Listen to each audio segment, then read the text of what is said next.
चलो तो फिर अपन एक साथ तीन टेंस हैं, present continuous tense, past continuous tense और फ्यूचर कंटीन्यूअस टेंस। इन तीनों के बारे में जल्दी से एक बार फिर से रिवीजन करते हैं। प्रेजेंट कंटीन्यूअस टेंस की पहचान क्या होती है? हिंदी वाक्य के अंत में रहा है, रही, रहा हूँ, रही है, रहे हो इत्यादि शब्द आते हैं। अब आपको याद रखना है जब भी कंटीन्यूअस की बात रहेगी तो उसमें वर्ब का फोर्थ फॉर्म या फिर वर्ब का फर्स्ट फॉर्म प्लस आईएनजी आएगा, ठीक है ना। तो सबसे पहले अपन प्रेजेंट कंटीन्यूअस टेंस के बारे में पढ़ते हैं। इसकी हेल्पिंग वर्ब क्या होती है? इज एंड आर, ठीक है ना। और वर्ब का फर्स्ट फॉर्म उसमें क्या लगाते हैं? आईएनजी लगाते हैं। इज किसके साथ लगता है? या फिर सिंगुलर सब्जेक्ट होता है तो उसके साथ लगाते हैं अपन क्या? इज। आर लगाते हैं बी यू दे, या फिर कोई भी प्लूरल सब्जेक्ट आ जाए तो उसमें क्या लगाते हैं? तो आर लगाते हैं। एम लगाते हैं आई के साथ, ठीक है ना। एम अकेला एक ही सब्जेक्ट होता है, आई उसके साथ लगाते हैं। अब अफर्मेटिव सेंटेंस का स्ट्रक्चर अपन कैसे बनाएंगे? सबसे पहले क्या लिखते हैं? हेल्पिंग वर्ब में अपनी कितनी हेल्पिंग वर्ब है? तीन है।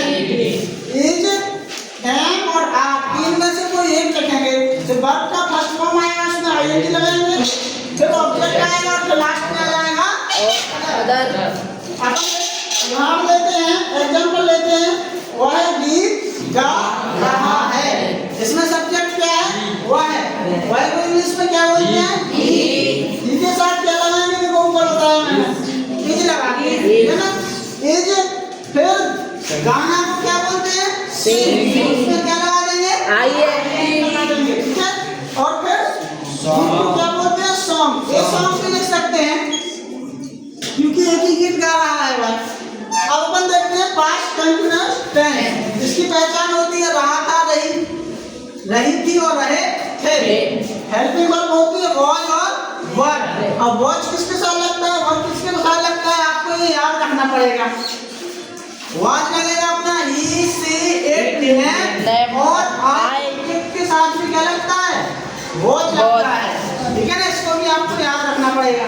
अंग्रेज लोग मानते हैं कि आई के साथ मुझे क्या लगाना है? वॉच लगाना है, तो आई सब्जेक्ट के साथ भी वॉच लगता है। व्यक्ति लगता है वी, वन लगता है बी यू दे, कोई प्लूरल सब्जेक्ट रहता है उसके साथ भी क्या लगाते हैं? वह लगाते हैं। इसमें भी कोई सेम फॉर्मूला है। वर्ब का फर्स्ट फॉर्म उसमें क्या लगेगा? आई। अफर्मेटिव सेंटेंस का स्ट्रक्चर क्या बन जाएगा? Subject plus helping verb plus verb का फॉर्म आईएनजी, ऑब्जेक्ट और अदर। इसी सेंटेंस को अपन इस वाले टेंस में बनाते हैं। वह गीत गा रहा था, तो ही के साथ क्या आएगा? वॉज सिंगिंग ए सॉन्ग, ठीक है ना। अब फ्यूचर कंटीन्यूअस टेंस के बारे में पढ़ते हैं अपन। तो इसकी पहचान होती है हिंदी वाक्य के अंत में रहा होगा, रही होगी और रहे होंगे। इसकी हेल्पिंग वर्ब होती है विल बी, शैल बी।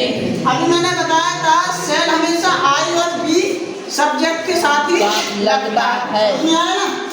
तो उसको आपको इसमें भी ध्यान रखना है कि आई और बी आएगा तो फिर शैल और उसके साथ जो भी लगा है बी। इसकी दो हेल्पिंग वर्ब होती हैं, इसको प्रथम हेल्पिंग वर्ब, इसको द्वितीय बोलते हैं। इसमें भी बोल जाता है वर्ब का first form plus ING. Affirmative sentence का स्ट्रक्चर सब्जेक्ट हेल्पिंग वर्ब मतलब विल बी या फिर शैल बी में से कोई एक आएगा। वर्ब का फर्स्ट फॉर्म और आईएनजी, ऑब्जेक्ट और अदर। वह गीत गा रहा होगा, तो भी आएगा, फिर इनके साथ क्या आएगा? विल बी और सिंगिंग ए सॉन्ग, ठीक है ना। तो इस प्रकार से आपको जो कंटीन्यूअस के तीन टेंस होते हैं, present tense, past continuous tense और फ्यूचर कंटीन्यूअस टेंस, ठीक है ना, वो कंप्लीट अपने हो जाते हैं। इनको आपको अच्छे से क्या करना है? याद करना है और नोटबुक में लिखना है, ठीक है ना। चलो तो लिखो।